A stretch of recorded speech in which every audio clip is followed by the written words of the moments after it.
দেশের ধ্বংসপ্রাপ্ত অর্থনীতিতে স্বস্তি এনে দিয়েছে আমাদের প্রবাসী ভাই বোনেরা। অন্তর্বর্তী সরকার দায়িত্ব নেবার পর থেকে রেমিটেন্স ধারাবাহিকভাবে বেড়েছে। ফেব্রুয়ারি মাসে রেমিটেন্স প্রবাহ রেকর্ড গড়েছে, প্রায় 25% বৃদ্ধি পেয়ে $2.5 বিলিয়ন পৌঁছেছে। রেমিটেন্স যোদ্ধারা আমাদের দেশের অর্থনীতি গড়ার বীর সৈনিক। তাদের জন্য প্রক্রিয়াগত যেসব বিষয় রয়েছে সেগুলো সহজ করে দেওয়া আমাদের দায়িত্ব।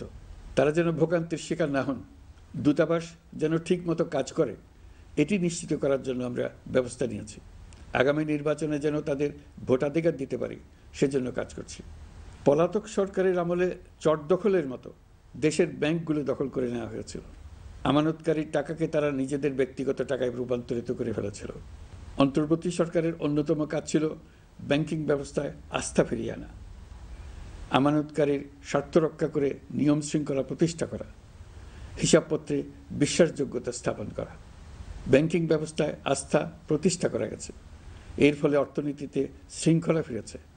অন্তর্বর্তী সরকারের অর্জনগুলোর মধ্যে এটা ছিল খুবই গুরুত্বপূর্ণ। গত সরকারের লুটপাটের মহোৎসবে গত 15 বছরে $234 বিলিয়ন পাচার হয়েছে। এটা আমরা জানি। কত রকমভাবে পাচার হয়েছে তাও জানার বিষয়। অভিনব এক একটা পদ্ধতি ছিল। পাচারের একটা পদ্ধতি সবাইকে হতভম্ব করে দিয়েছে।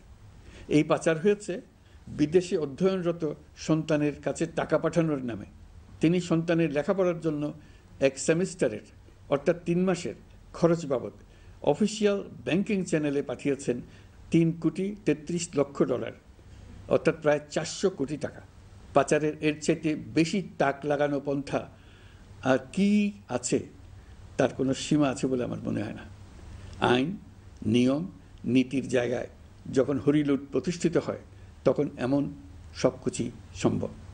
এই অর্থ পাচারকারীদের দ্রুত আইনের আওতায় নিয়ে আসার লক্ষ্যে ইতোমধ্যে আন্তর্জাতিক তৎপরতা জোরদার করা হয়েছে।